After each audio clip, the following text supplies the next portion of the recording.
MIM को हम छोड़ चुके, लेकिन एमआईएम की नीति को देख करके हमने छोड़ा है। ओवैसी साहब के सारे वादे थे। ओवैसी साहब ने हम लोगों से ये भी कहा कि हमने जो जो चीज़ हैदराबाद में किया है वो यहाँ करने की कोशिश करेंगे, जिसका हम लोगों ने नारा भी दिया कि ओवैसी हॉस्पिटल खुलेगा, ओवैसी स्कूल खुलेगा, ओवैसी मेडिकल कॉलेज वगैरह भी खोला जाएगा। लेकिन क्या हुआ साहब, क्या हुआ? बड़ा भाई की तरह मैं मानता हूँ अख्तरुल ईमान साहब को, लेकिन वसूलन और ज़ाब्ते के ख़िलाफ़ जब कोई बात होती है तो फिर टकराव आम बात है। बस इतना समझ। मासूम रज़ा हमेशा मजबूत कदम उठाया है। मासूम रज़ा जनहित में कदम उठाया है। मासूम रज़ा आम आवाम के लिए कदम उठाया है और आम आवाम के लिए बिहार सदर साहब से कहना है कि भाई अल्लाह के वास्ते आपकी तस्वीरें गायब हो गई हैं पोस्टरों से, गेटों से। शायद अभी आप जाइएगा तो झांसी रानी चौक में एक बार आप लोग देख लीजिएगा कि बड़ी बड़ी तस्वीरें लगी हैं जो कल को हमें गाली दे रहे थे उनकी, बैरिस्टर साहब के साथ, और जिन्होंने यहाँ एमआईएम सिर्फ आप हैं, बस अख्तरुल ईमान साहब से एमआईएम है। आपको ये दिखा जा रहा है कि आप एक परिवार का होकर रह गए। आपकी पहचान बहुत बड़ी है सर, अल्लाह के वास्ते थोड़ा सा इससे शायद आपको बचना चाहिए, मेरी ज़ाती सलाह है। मैंने इस पार्टी को सींचा तो ये जो मेरी जो अंदरूनी व्यक्तिगत जो मेरी पहचान है कोई इसको थोड़े छीन सकता है। लेकिन बहादुरगंज की सीट हारनी चाहिए, ये कह रहा हूँ। बहादुरगंज बहुत आगे बढ़ चुका है। पहले जय हिंद। आप देख रहे हैं ग्रामीण समाचार, मैं मुरसलीन शेरशाहवादी। आज हमारे साथ मौजूद है बहादुरगंज के एआईएमआईएम के पूर्व कार्यकर्ता मासूम रज़ा साहब। आइए हम उनसे जानते हैं उनके इस्तीफे के लेकर और उनके पीछे के असली वजह को लेकर। सर, सबसे पहले आपका स्वागत है। बहुत बहुत शुक्रिया ग्रामीण समाचार में आपका। सर, आप लंबे समय से एआईएमआईएम में जुड़े रहे, आखिर आपने पार्टी छोड़ने का क्यों फैसला लिया? असल जब सिद्धांतों के ख़िलाफ़, वसूलों के ख़िलाफ़, ज़ाब्ते के ख़िलाफ़ जब कोई काम होने लगता है तो फिर वहाँ मन नहीं लगता। मैंने अख्तरुल ईमान साहब की मोहब्बत में और एमआईएम की मोहब्बत में, एमआईएम की मोहब्बत में पिछले 11 साल से मैंने इस इलाके के लिए मैंने खिदमात को अंजाम दी, और अख्तरुल ईमान साहब के साथ रहते रहते लगभग 15 साल हो गए। ये लंबा वक्त गुजारने के बाद कोई नहीं चाहेगा कि हमारा रिश्ता ख़राब हो या हमारा रिश्ता उनसे टूटे। आज भी उनके लिए मेरे दिल में बहुत ज़्यादा मोहब्बत है और बहुत दिल से मैं चाहता हूँ। बड़ा भाई की तरह मैं मानता हूँ अख्तरुल ईमान साहब को, लेकिन वसूलन और ज़ाब्ते के ख़िलाफ़ जब कोई बात होती है तो फिर टकराव आम बात है। बस इतना सा मामला है। क्या आपके पार्टी से इस पार्टी के नेतृत्व के लेकर इस मुद्दे पर बातचीत हुई थी? देखिए, हम लोगों को पता चला, असल में हम लोगों ने एक साफ़ सुथरी राजनीति देने की कोशिश की, लफड़ा झफड़ा से दूर, माफिया से दूर और शराबी बवाली या आप यूँ कह लीजिए कि गुंडागर्दी से दूर एक साफ़ सुथरी राजनीति देने की हम लोगों ने कोशिश की, और इस कोशिश में किसी हद तक कामयाब भी हुए। और बड़ी मेहनत से एक मुखलिस टीम को हम सब ने, हमारे हैंड्स हैं ने मिल कर के एक टीम खड़ी की, और मुखलिसाना अंदाज में यह है कि हमारी टीम के ऊपर एक भी कोई एफआईआर नहीं है, एक भी कोई प्रशासन या ठेकेदार नहीं कह सकता कि किसी से 1 रुपये का चंदा मांगा या फिरौती का मांगा। हमारे लोगों ने एकदम साफ़ सुथरा राजनीति की है। तो उसके बिहाफ में हमें पता चला पार्लियामेंट इलेक्शन के बाद ही से सुगबुगाहट थी कि तौसीफ साहब पार्टी में आएंगे। तो इसमें कहीं ना कहीं वो फिट हमारे नहीं बैठ रहे थे। ज़ाती हमारी कोई दुश्मनी नहीं तौसीफ साहब से। तौसीफ साहब ने अपने अंदाज में 4 बार एमएलए रहे, किस हिसाब से काम किया नहीं मालूम, लेकिन चूँकि हर एक चीज़ का नाप तौल होता है ना, जब उसको आप तौलिएगा तो वो फिर अपने आप में पकड़ में आ जाएगा कि उन्होंने क्या किया। तो उस पैमाने पर जब वो फिट नहीं बैठा तो मैंने अगेंस्ट किया कि भैया ये हम कबूल नहीं करते हैं।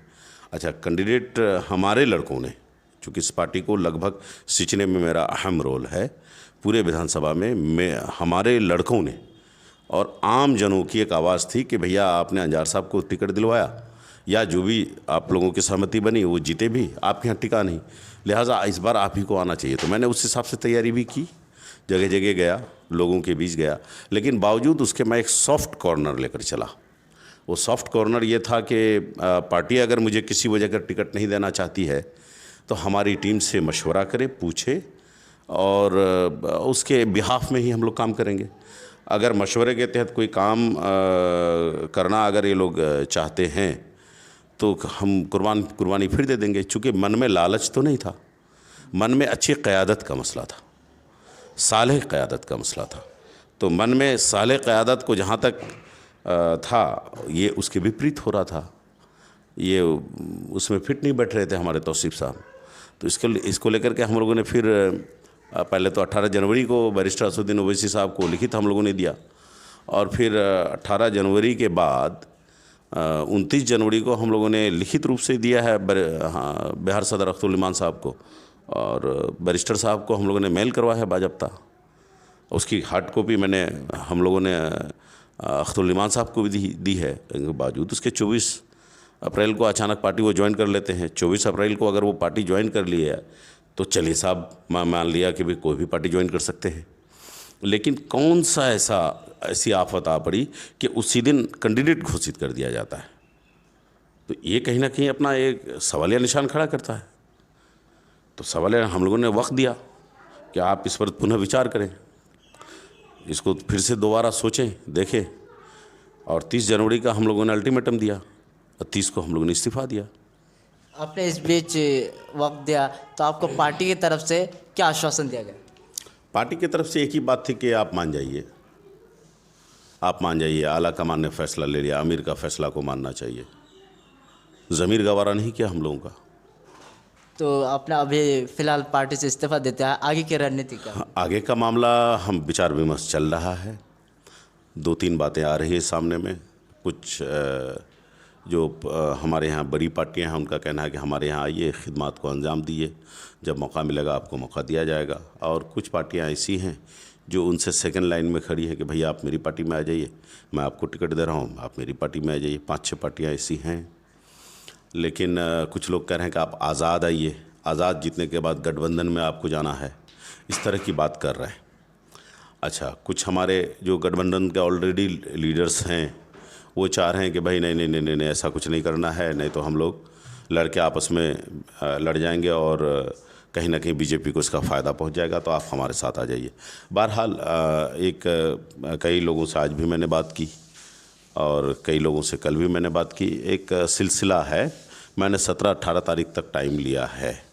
इस बीच हमारा सफ़र भी है, पटना और दिल्ली का सफ़र है, और हो सकता है कि पटना दिल्ली के बाद और भी कई जगह का सफ़र हो सकता है। उसके बाद आकर के भी डिसीजन ले सकते हैं। बहरहाल मुझे लगता है कि इस महीने में हम लोग डिसीजन ले लेंगे। बहादुरगंज की जनता जो आपको MIM का कद्दावर लीडर मानते थे, अब आप उनको क्या संदेश देना चाहेंगे? मासूम रज़ा हमेशा मजबूत कदम उठाया है। मासूम रज़ा जनहित में कदम उठाया है। मासूम रज़ा आम आवाम के लिए कदम उठाया है और आम आवाम के लिए उठाएगा। मासूम रज़ा इस इलाके को नुकसान पहुंच जाए कभी भी वो कदम नहीं उठाएगा। ज़रूरत पड़ने पर हमारे लोग जिस तरह से मेरे पीछे हैं तो हम इलेक्शन नॉमिनेशन भी कर सकते हैं, लड़ेंगे भी मजबूती से, और ज़रूरत पड़ने पर इस इलाके को नुकसानात ना हो वो भी कदम उठा सकते हैं। ये मसला मैंने उस दिन भी कहा था कि उलमाओं से, तंजीमों से और हमारे जो शुभचिंतकों से, हमारी पार्टी के जो मेरे साथ बुरे दौर से अच्छे दौर तक मेरे साथ शाना बशाना चले, उन सारे हजरात को लेकर के ही कोई फ़ैसला करेंगे। बिहार सदर अख्तरुल ईमान कह रहे हैं कि उनको लाया जाएगा पार्टी में फिर वापस, क्या आप जाना चाहेंगे दोबारा? बिहार सदर साहब से कहना है कि भाई अल्लाह के वास्ते आपकी तस्वीरें गायब हो गई हैं पोस्टरों से, गेटों से। शायद अभी आप जाइएगा तो झांसी रानी चौक में एक बार आप लोग देख लीजिएगा कि बड़ी बड़ी तस्वीरें लगी हैं जो कल को हमें गाली दे रहे थे उनकी, बैरिस्टर साहब के साथ, और जिन्होंने सींचा अख्तरुल ईमान साहब और उनकी टीम में हम लोग एक हिस्सा थे, उनकी तस्वीर गायब है। उनकी तस्वीर गायब है। आपको भी छोड़ देना चाहिए, अगर आपकी नहीं सुनी जा रही तो आप छोड़ दीजिए। आज भी यहाँ MIM सिर्फ आप हैं बस। अख्तरुल ईमान साहब से MIM है, अख्तरुल ईमान साहब हैं तो MIM है। अख्तरुल ईमान साहब जहाँ जाएंगे वो टीम वहाँ रहेगी। आप छोड़ दीजिएगा तो हम भी मानेंगे नहीं, वाकई आप इस वक्त किसी के दबाव में हैं। आप जहाँ रहेंगे वहीं एक पार्टी है, जिस पार्टी में जाइएगा उस पार्टी में उछाल आ जाएगा। आप खुद एक पार्टी हैं, तो ये तो फैसला अख्तर साहब को लेना है, मैं नहीं कह पाऊँगा अख्तर साहब क्या लेते हैं। ये तो चूँकि आप उनकी पार्टी एमआईएम हो गई, मैं उनसे आज़ाद हूँ, मैं आम आदमी हूँ। इस वक्त मेरी पहचान सिर्फ एक आम आदमी की है और एक कार्यकर्ता के रूप में है, लोगों का सामाजिक कारकुन है। मैं इस वक्त एमआईएम का नहीं हूँ।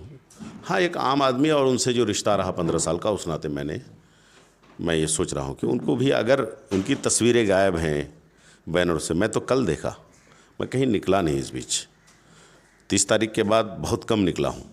मैं कल गया बहादुरगंज तो देख करके बड़ा ताज्जुब हुआ कि बड़ा बड़ा गेट लगा है और अख्तरुल इमान साहब की तस्वीर गायब है। तो ये बहुत ही ताज्जुब हुआ। ये तो बैरिस्टर साहब को सोचना चाहिए था कि क्या हो रहा है आपके यहाँ, आपको हाईजैक हो गए हैं आप। जहाँ तक मसला है, बैरिस्टर साहब साले राजनीति की बात कर रहे थे। अख्तरुल इमान इसका तौसीफ साहब के यहाँ किशनगंज में खाना खाया, चले साहब फैयाज साहब के यहाँ भी खाना खा लिए, मुबारक हो। लेकिन उनके परिवार के साथ एक घर में इस तरह से फ़ोटो नहीं खिंचाना चाहिए। एक परिवार का आपको ये दिखा जा रहा है कि आप एक परिवार का होकर रह गए हैं। आपकी पहचान बहुत बड़ी है सर, अल्लाह के वास्ते थोड़ा सा इससे शायद आपको बचना चाहिए, मेरी ज़ाती सलाह है। आप लंबे समय तक एमआईएम में रहे, अब आपको कैसा फील हो रहा है? देखिए, मैं वहाँ भी रह करके लोगों के बीच खिदमत को अंजाम दे रहा था, यहाँ भी अब भी मैं खिदमत को अंजाम दे रहा हूँ। रोज़ कुआँ खोदना, रोज़ पानी पीना, मेरे लिए कोई फ़र्क नहीं पड़ रहा कि एमआईएम को छोड़ दिए तो मैं सदमे में हूँ। नहीं, ना, अल्लाह का करम है। मैंने एक अच्छी राजनीति करने की कोशिश की, अच्छे लोगों को जोड़ने की कोशिश की, नेक्स्ट साले राजनीति करने की मैंने कोशिश की, आज भी कर रहा हूँ। मेरे लिए कोई फ़र्क नहीं है, अल्लाह का करम है। जहाँ जाते हैं हुजूम रहता है, आवाम आज भी है, पब्लिक मेरे साथ आज भी है, कल भी थी। मैंने इस पार्टी को सींचा, तो ये जो मेरी जो अंदरूनी व्यक्तिगत जो मेरी पहचान है, कोई इसको थोड़े छीन सकता है। नहीं, अल्लाह का करम है, ठीक है। मुझे कोई गम नहीं है, कोई तकलीफ़ नहीं है। जो हमारी पहचान है, जो हमारा काम करने का अंदाज़ है, लोगों के बीच जाने का, वही है, अल्लाह का करम है। आपने एमआईएम से इस्तीफा देने के बाद एमआईएम को, पार्टी को आप किस रूप में देखते हैं? देखिए, मैं दूसरी जगह के बारे में नहीं कहूँगा। मैं ये भी नहीं कहूँगा कि मेरे छोड़ने के बाद पार्टी डगमगा गई, ये तो आवाम जाने, लोग जाने। लेकिन बहादुरगंज की सीट हारनी चाहिए, ये कह रहा हूँ। बहादुरगंज बहुत आगे बढ़ चुका है पहले से। बहादुरगंज अब वक्त है बोलबाला की, पढ़े लिखों की तरक्की देखना चाहता है बहादुरगंज। बहादुरगंज के लोग दिल्ली पंजाब में जाकर के अब काम करना पसंद नहीं करना चाहेगा, यहीं पर रोज़गार के लिए कुछ ना कुछ सोचेगा। बहादुरगंज में बहुत सारे अभी काम हैं जिसकी ज़रूरत है। यहाँ बीएड कॉलेज नहीं है, इंजीनियरिंग कॉलेज नहीं है, हमारे यहाँ आज भी टढ़ागाछ में डिग्री कॉलेज नहीं है साहब, अच्छा हॉस्पिटल नहीं है हमारे यहाँ, अच्छा रोज़गार के मौक़ों के लिए कोई कंपनियाँ नहीं हैं, हाथों में जो हमारा काम होना चाहिए, हैंडीक्राफ्ट्स जिसे कहते हैं, हमारे हाथ में नहीं है। इन सारी चीज़ों पर लाहे अमल तैयार करने के लिए अच्छी राजनीति का होना ज़रूरी है। किसी भी शहर का आप हिस्ट्री उठाकर देख लीजिए, चाहे राजा महाराजाओं की कोशिश रही होगी उस ज़माने में, चाहे बड़े लीडरशिप की कोशिश रही है वहाँ उसको कामयाब होने में। तो हमारे लोग 70, 72, 75 सालों से, 78 सालों से वोट दे रहे हैं, यही सब करने के लिए क्या? हमारे लोग कब कारोबार, दिल्ली पंजाब हरियाणा ही हमारा नसीब में लिखा है क्या? हरियाणा के अलावे, पंजाब के अलावे, सऊदी के अलावे, दुबई के अलावे अब क्या सीमांचल में हमारा काम नहीं मिल सकता? हमें काम नहीं हो सकता? हमारे बच्चों को कोटा ही जाना पड़ेगा क्या? मसला है भाई, मसला है। इस मसले का हल हमारे यहाँ हो, मैं उसी की लड़ाई लेकर चला था और अधूरा है। उस लड़ाई को ज़िंदा रखने के लिए, उस लड़ाई को लड़ने के लिए, उस लड़ाई को अंजाम तक पहुंचाने के लिए जिस हद तक गुजरना पड़ेगा मासूम रज़ा गुजरेगा इंशाअल्लाह ताला। गरचे एमआईएम को हम छोड़ चुके हैं, लेकिन एमआईएम की नीति को देख करके हमने छोड़ा है। एमआईएम क्या सोच रही थी मुझे नहीं मालूम, लेकिन ये सारे वादे थे इनके ओवैसी साहब के सारे वादे थे। ओवैसी साहब ने हम लोगों से ये भी कहा कि हमने जो जो चीज़ हैदराबाद में किया है वो यहाँ करने की कोशिश करेंगे, जिसका हम लोगों ने नारा भी दिया कि ओवैसी हॉस्पिटल खुलेगा, ओवैसी स्कूल खुलेगा, ओवैसी मेडिकल कॉलेज वगैरह भी खोला जाएगा। लेकिन क्या हुआ साहब, क्या हुआ? अभी मुक्तदा साहब हमारे बड़े भाई हैं, MIM के भी हैं, किशनगंज से MLA कैंडिडेट भी। उन्होंने पूछा, किसी मीडिया वाले भाई ने पूछा तो उन्होंने कहा कि मैंने असद साहब से डायरेक्ट कहा था। तो उन्होंने कहा अच्छा मैं अकबर साहब से बात करूंगा। ये कौन सी बात हो गई?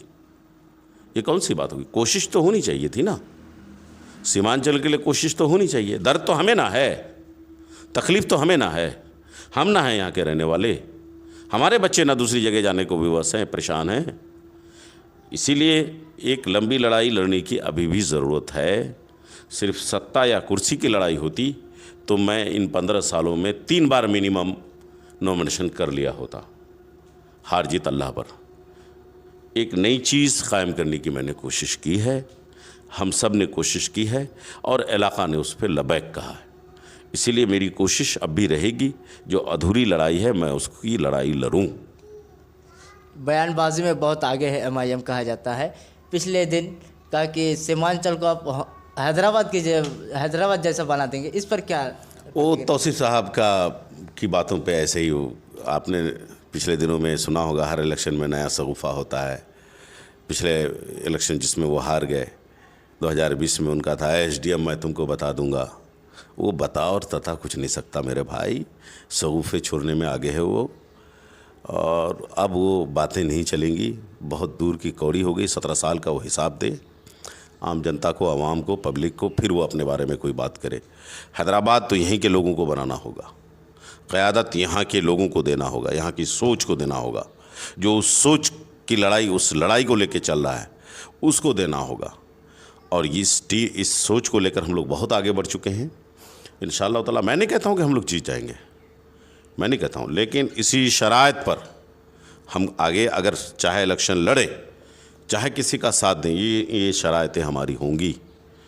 उनके साथ टेबल टॉक होगा, उसके बाद ही कोई बातें होंगी, उसके बाद ही कोई मामला होगा। तौसीफ साहब बहुत दूर की कौड़ी हो गई, जितना बहुत दूर की बात है जमानत बचा ले, मेरी ये सोच है। तो ये थे हमारे पूर्व MIM कार्यकर्ता मासूम रजा साहब, जिन्होंने अपने बयान को बेवक्ता से रखे। और इसी तरह आप हमारे साथ जुड़े रहिए।